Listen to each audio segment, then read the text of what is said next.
Hello and welcome to another presentation, this time on trigonometry and differentiation. It's something which pops up a lot in C3 under most exam boards, but they need to be able to certainly differentiate and integrate actually, and you'll see that in the next module, trig functions and combinations of trig functions. Now, let's just go through the basics first. If we've got y equals sine x, well, first thing I'm going to say is this only works in radians. It does not work in degrees. It must be in radians. But then dy by dx is cos x. Now, obviously I'm just telling you that.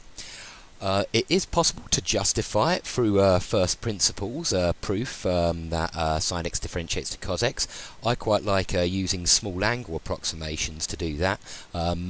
But under many exam boards they don't actually teach small angle approximations for sine x and cos x, so I'm not going to be doing that now. But what I normally do in my class is justify it by pointing out, well, what's the gradient of the sine x curve at pi? Or pi over 2, should I say.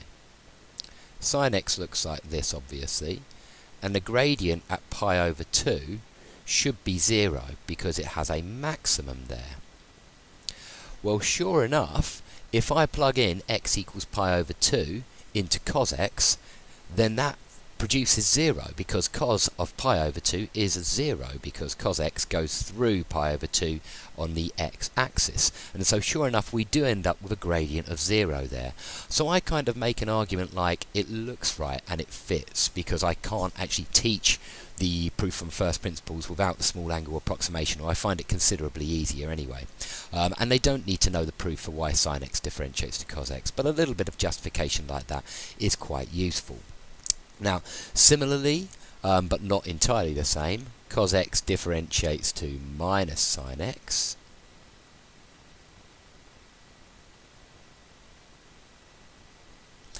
And so we have our first relationship.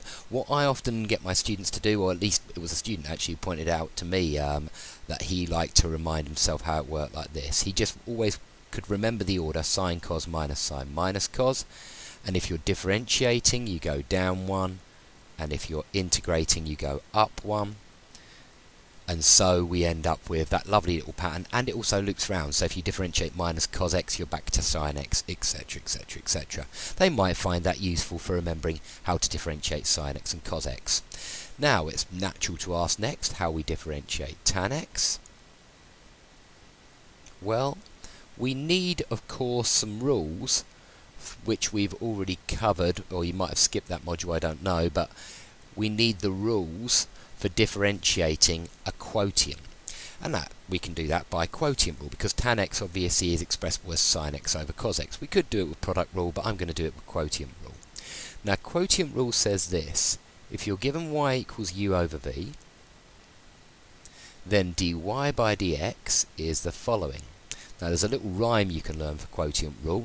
It is low d high, so I'm going to write v u dash, minus high d low, so u v dash, over the square of what's below. And if it rhymes, you've said it right. Low d high minus high d low over the square of what's below. So we can now differentiate this, and we get tan x equals, dy by dx equals. Okay, low differentiate high is going to give me cos squared x, minus high differentiate low is going to give me minus sine squared x, and there's a double negative there, so look out for that. Over the square of what's below will be cos squared x. And that gives me cos squared x plus sine squared x, which is 1, over cos squared x. And then we arrive at quite a famous result, really, the fact that tan differentiates to sec squared x. And in most questions, they can use that result without proof. Yeah, that is something they're kind of required to know. Very handy result as well. Tan differentiating to sec squared. It can certainly help you integrate tan squared x, for example. But there we go. So those are first three things which trig functions differentiate to. Now let's just do a little bit more work on this, just so we can show perhaps product rule and chain rule also in operation. Okay, so it seems natural to ask, what about the reciprocal trig functions like sec x, cosec x, cot x? Well, let's have a look at what we could use here. Now, there's a couple of ways, well, three ways of doing this actually, just off the top of my head. First thing I would say is students are it is very, very useful. I always get my students to memorize these anyway, but they can be asked to prove the results as well. But sec x is going to differentiate to sec x tan x, and that is in the formula book. But let's see if we can demonstrate that. Well, I'm going to write sec x as 1 over cos x, which is in fact cos x to the minus 1 in brackets. Remember, don't write the minus 1 in between the cos and the x, or you are actually meaning arc cos x, which is a very different thing. Now, what I could use now is chain rule. Why not use chain rule? Because we have a function of a function here. So essentially we've got y equals u to the minus 1, and u equals cos x. Now chain rule says we can differentiate this first, giving dy by du is minus u to the minus 2, and du by dx is going to be cos x differentiates to minus sine x, remember? And so we now have our answer that dy by dx is going to be equal to both of those multiplied together, but remember that u is cos x, so we're going to end up with minus sine x over minus cos squared x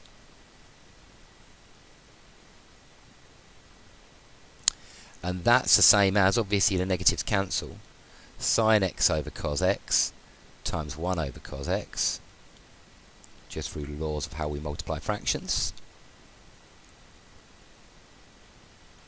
And now we have it in the format that it's normally stated, although slightly back to front. I'm going to write it in the way I always remember it, which is sec x, which is the part of the product on the right, and tan x, which is the part of the product on the left.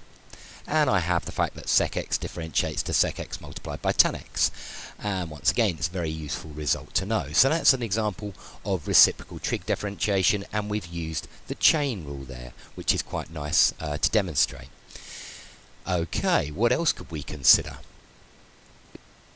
Okay, I quite like demonstrating the inverse trig differentiation because it's a fair bit of fun. Let's say we've got y equals arc sine x. And I want to know what inverse sine or arc sine differentiates to. Well, I don't know what it differentiates to, so what I'm going to do is I'm going to take the sine of both sides, because if y equals arc sine x, then sine y equals x. And now, instead of doing dy by dx, I'm going to do dx by dy. Because dx by dy is the reciprocal of dy by dx. Now, sine y, if you're differentiating it with respect to y, will differentiate to cos y. And so dy by dx is just the reciprocal of that, which is 1 over cos y. Now, the only trouble with this is that when we differentiate y equals arc sine x, I expect my derivative to be in terms of x most of the time.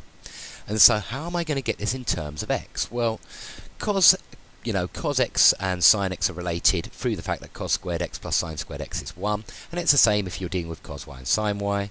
So I can write down cos squared y plus sine squared y is identical to 1, and therefore cos y is the square root of the square root of 1 minus sine squared y. And this is the way I do it, because remember sine y is x, and therefore that is the square root of 1 minus x squared. And now I have established that dy by dx equals 1 over the square root of 1 minus x squared. and I have finished. And that result is certainly very very famous as well, just because it certainly helps us integrate 1 over 1 root of 1 minus x squared. Okay, let's actually have a look at a practical question now. Okay, let's have a look at this question. Let's say we're given that y equals 2x divided by sine x, and we're asked to find the equation of the tangent at pi over 2 pi.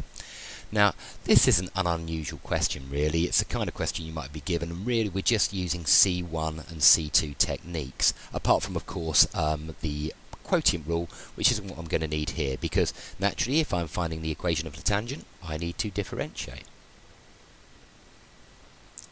So I'm going to use that little rule, which I always do when I'm using quotient rule, low d high minus high d low over the square of what's below, and I've got my gradient function.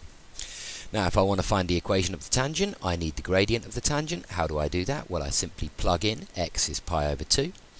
2 sine of pi over 2 is just 2. 2 times pi over 2 is just going to be pi, but cos of pi over 2 is 0, so I end up with 2 minus 0 there.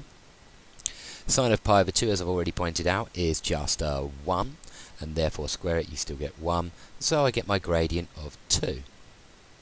And now, all I've got to do is plug it into y minus y1 is m times x minus x1,